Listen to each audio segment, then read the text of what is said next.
you're busy. Maybe you're even saying the words out loud, I'm overcommitted. But here's the real problem. It's not your discipline. It's that you don't have a filter. Today, we're talking about why your best yes needs protection and how the leaders who accomplish the most aren't the ones who say yes to everything. They're the ones who've learned to say no to the good so the great can actually happen. Let's get into it.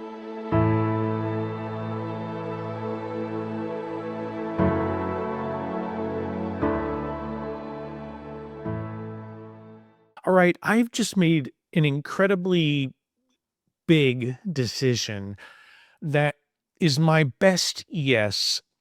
And in the process, I think it's going to push a lot of things that are waste out of my life. And I want you to think about your best yes, because you see the things that we're saying yes to and no to, we need to examine them, mainly because I know you probably feel like this.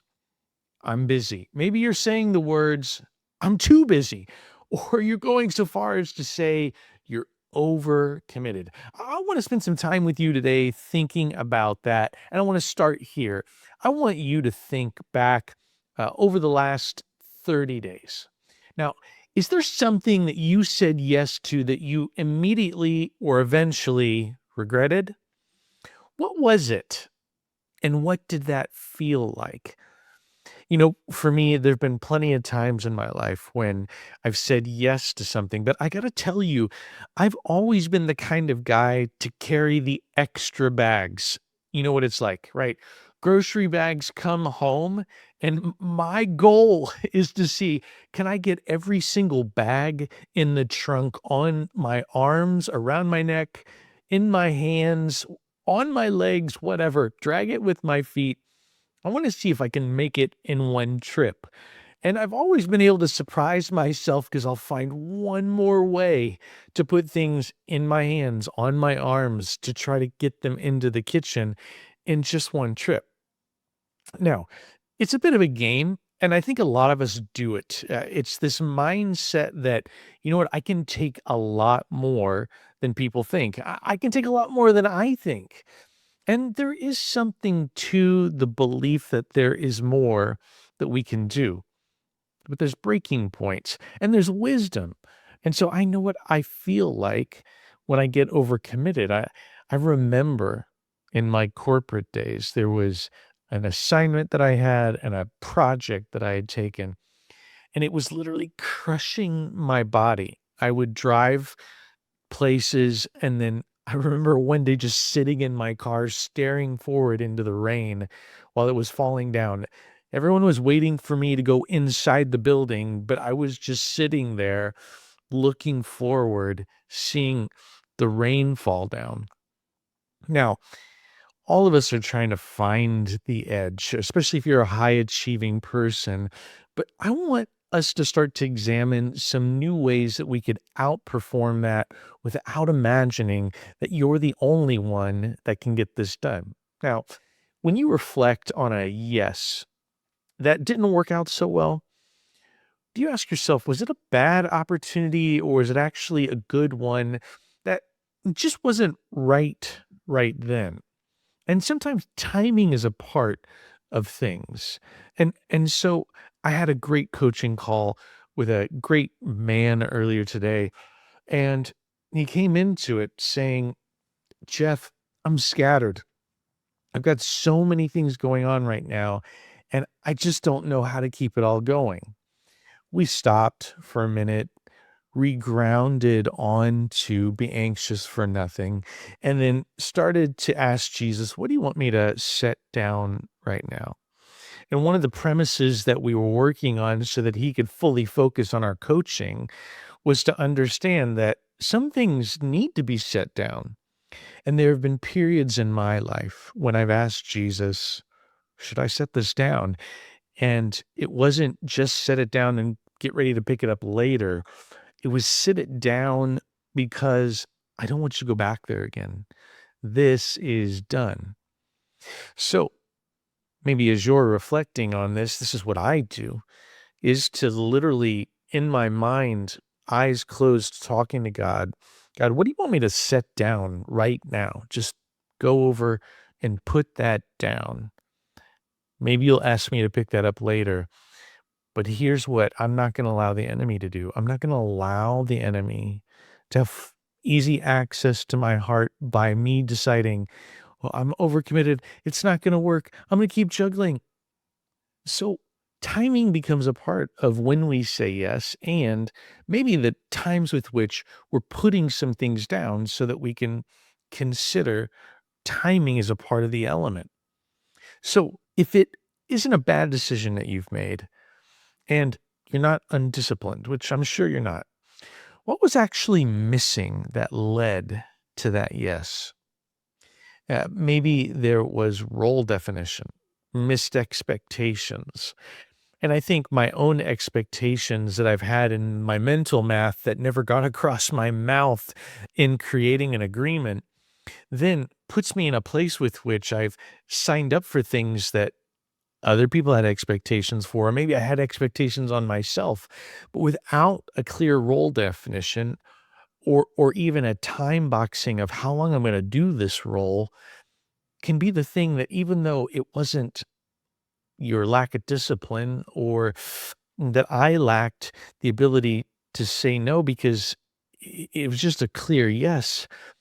I didn't clearly get the role square and what my seat was going to be, like we talked about in the last episode. Okay, but there's this problem because we have these unfiltered yeses that come up. And maybe you work a lot with people that are like you, that are high capacity. Why do you think the best leaders are actually the most vulnerable people to this kind of problem of overcommitting? Well, I think it goes back to my grocery bag example, right? Is that we're all trying to see how much more we can do. And we're also thinking about leverage, the great ability to use pulleys and weight to do a lot with a little. That's coming into play for us because we're trying to see how much can come to be. But there's something that's missing there ultimately. And this is gonna sound like perhaps you might think over spiritualizing, but I wanna stop and say that there's something to trusting God for things that are beyond me. But the key question is, when do you get the end? When do you get to the end of yourself? When do you walk up and say, "But this is as far as I'm gonna go"? I mean, I want something big. I'm desiring something incredible, but I'm looking out to, okay, this is the line. This is as far as I'll go. But if I keep trouncing over that line and say, no, this is my line, but then I go over it, there's something that we're struggling with there. And that's that I'm not following through on the commitments of my soul. My soul is saying one thing, but my mouth and my behaviors are doing another. And that disconnect gets me into these places where I get so committed to all the wrong things. So, what happens to a leader when their most important work that they keep saying yes to is just good things? Meaning, when you are saying yes to lots of good things, you're actually probably missing the greatest thing. But do you even know what the greatest thing is? Now, I'm not trying to pose these questions to put you in a place where it's the unsolvable puzzle.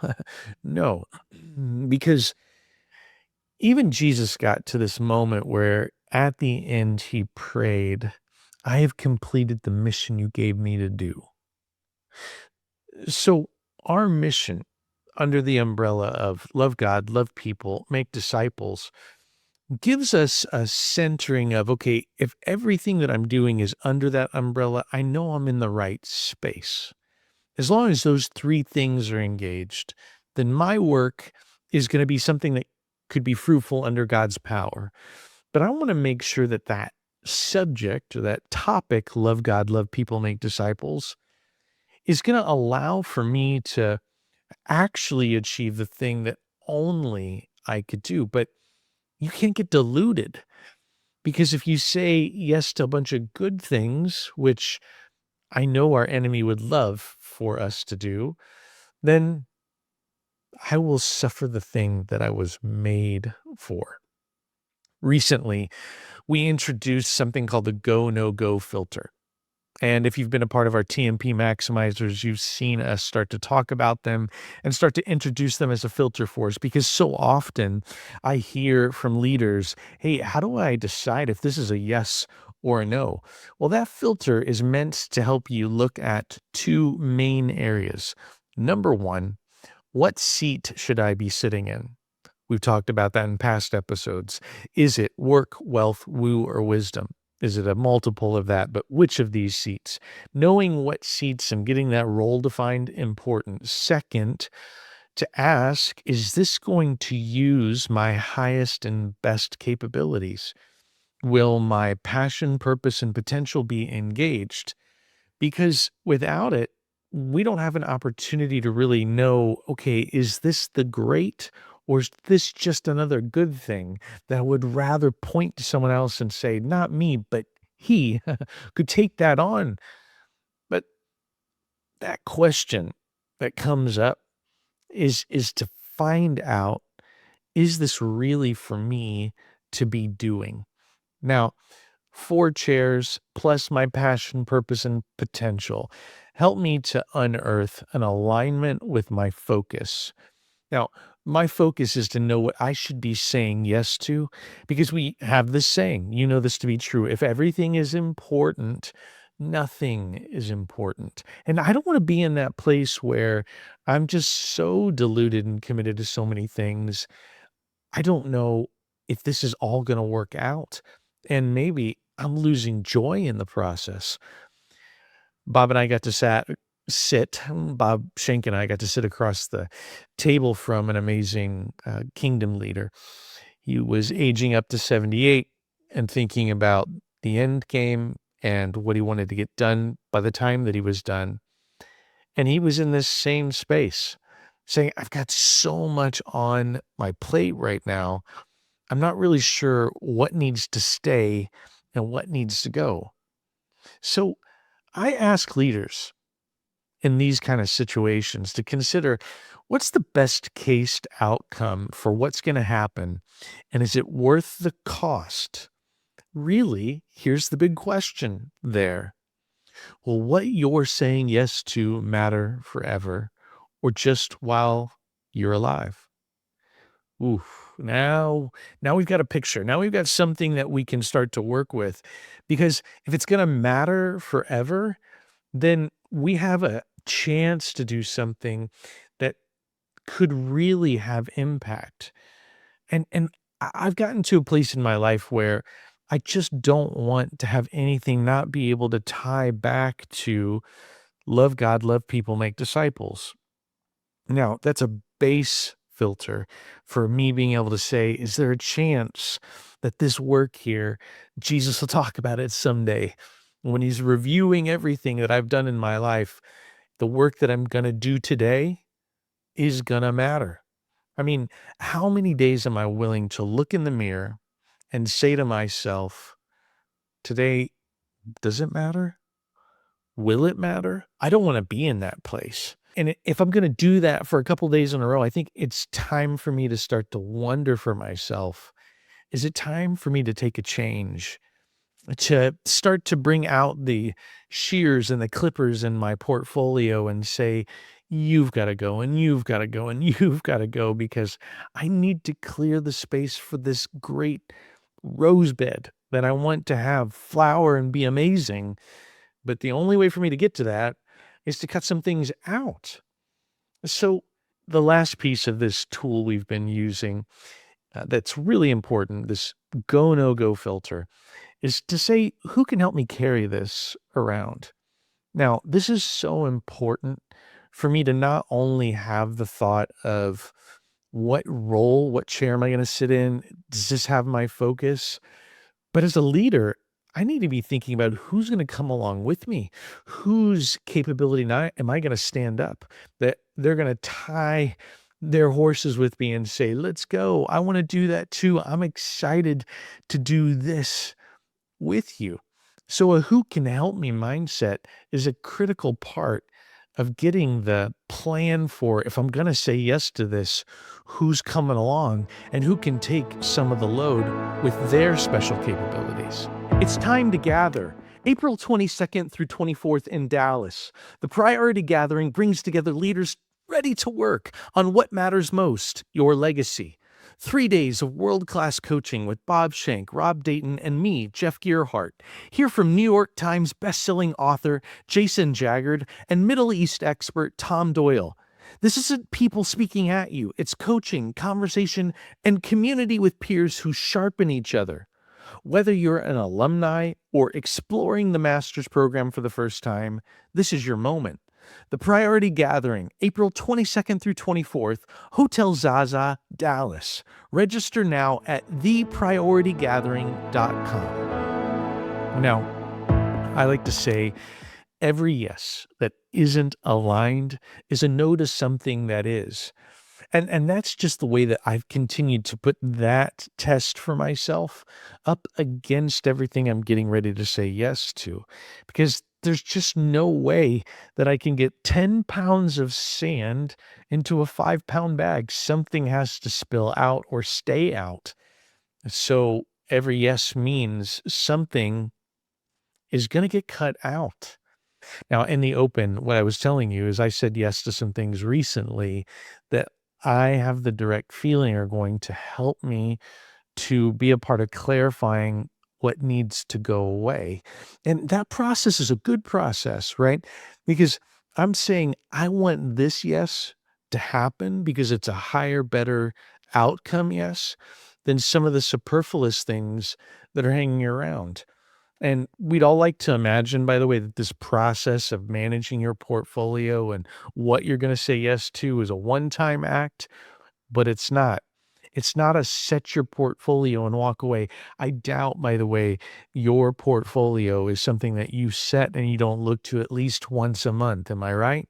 Are you looking at that once a month? Well, what about this process of maintaining a portfolio for yourself that you're going to say, hey, this is no longer relevant. It had its period, but now it needs to go. You see, a lot of people just decide that they've got a Superman syndrome. And I'm going to come and confess with you, right? Is that I walk up to people that say, I've had so much success. Why can't I do even more? And you can through other people where only you bring your best capabilities. But if you're going to continue to take on things where you simply aren't enabling others and you're not continuing to cut out the things that are good to starve those things for the great, there can be a guilt because somebody who else who loves Jesus may be asking you for help and you feel like I've got these muscles, these capabilities, and I want to lean into that.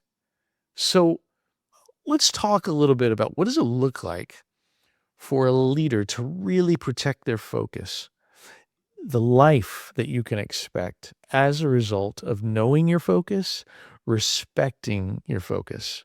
It looks like this: a thriving marriage where you don't get short with your spouse, a place where your diet doesn't have to include alcohol to limp along, a set of children with whom you're present and interested, pouring in love and speaking encouragement to them, a business that as a leader that keeps not only their calm, it has an ability to speak life and cast a vision that's compelling for other people. Finally, this life looks like I know today what I'm doing.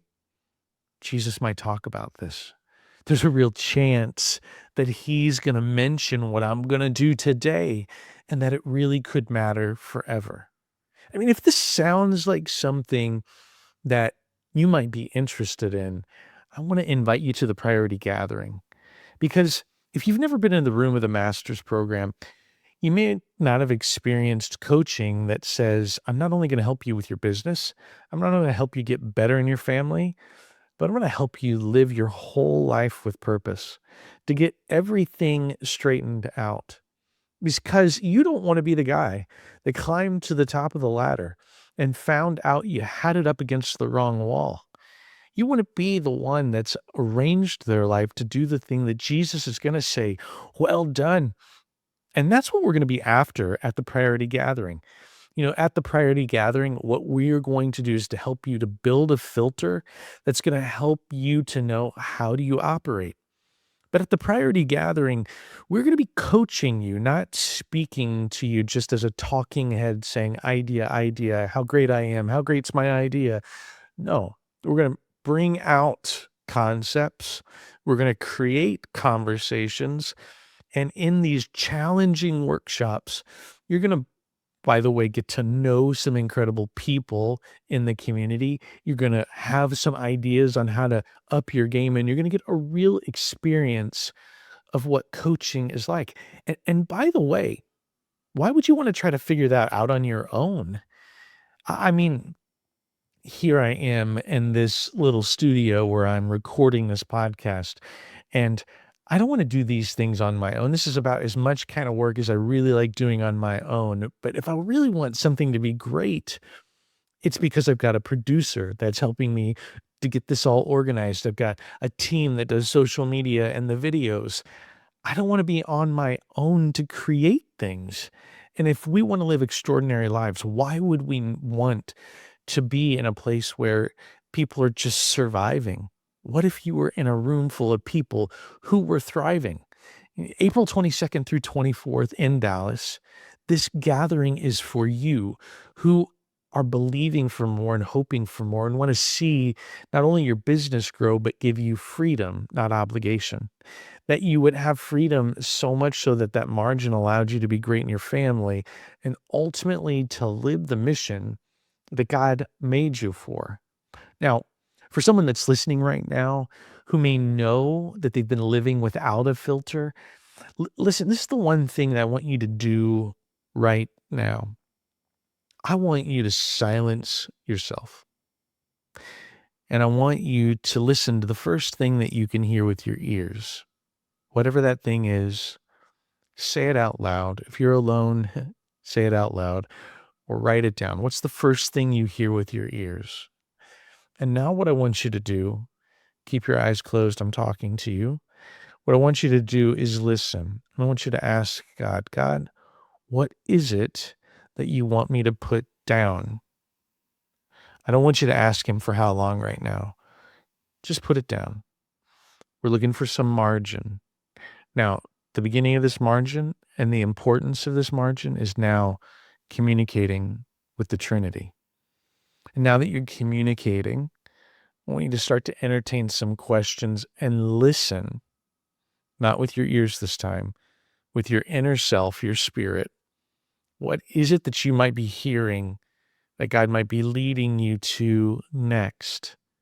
Jeff, it's put this down because this is what I'm taking you to next. I know you don't understand it, but I need you to put that down because there's something else for you. For example, maybe you'll hear that, but stay. In fact, you can pause the podcast right now and do this work of a discussion. Ask God for what you need. Philippians 4, 6, and 7. Be anxious for nothing, but in everything by prayer and supplication with thanksgiving, gratitude. Bring your requests to God, and the peace of God, which guards your heart and mind, will, it's a peace that surpasses all comprehension. It's going to guard your heart and mind in Christ Jesus. Be in that for a few minutes. Be in discussion. Set some things down. And get ready with that freedom to continue to take time to stay in dialogue, but don't be surprised if the next thing that comes to you is not something more great or exactly great that you needed. Hey, if you wanted to get your hands on the Go No Go filter, I'd love for you to email me in and say, hey, Jeff, I never got the chance to get that Go No Go from the maximizer that you did. Reach out to me. I'd love to interact with you to get that to you. Also, if you're up for being coached, challenged to find out how far you can really go and to do the great thing, I want you to consider coming to the Priority Gathering. If you want to do that, go to theprioritygathering.com. That's prioritygathering.com. When you go there, you get all the information about the incredible opportunity that's there. We have priced this incredibly low. It's probably foolish, but I'm believing for the movement that God is doing. And so go there and you're going to get all the content, the room, the food at an incredible price, that the price alone is the cost of what the rooms are costing us. So just go do that and get ready to experience a coaching opportunity that's going to push through. Now, look, if you walk away from this episode and could only remember one thing, I want you to remember that your need to create margin is because you want to be in constant dialogue with the Trinity. You want to be talking to God. The most important thing that you can do when you gather margin is to be free to be in dialogue and not so engaged in your mind all the time that there's no ability for holy interruptions, for dialogue with the Trinity to be guided and hear while you're operating. And even as I'm speaking in my heart, there are things that I'm asking for you and for what God's doing here, because I'm believing that there are leaders who are not seminarians. They're not professional ministers, but they love Jesus. They've got success and they want that success to lead to significance. Come to the Priority Gathering. Consider the Master's Program. Reach out to me for that Go No Go filter and make your life count. Make it extraordinary, because one day we will all, as they say, be food for worms. And who will we be someday when we're no longer in this body, but in the next? That's the challenge. God bless you guys. Every yes that isn't aligned is a no to something that is. So before you say yes to the next thing coming at you, stop and ask God what he wants you to set down first. That's where the margin is. That's where the mission lives. Grab a seat at the Priority Gathering, April 22nd through 24th in Dallas. Go to theprioritygathering.com. I'll see you there. God bless you.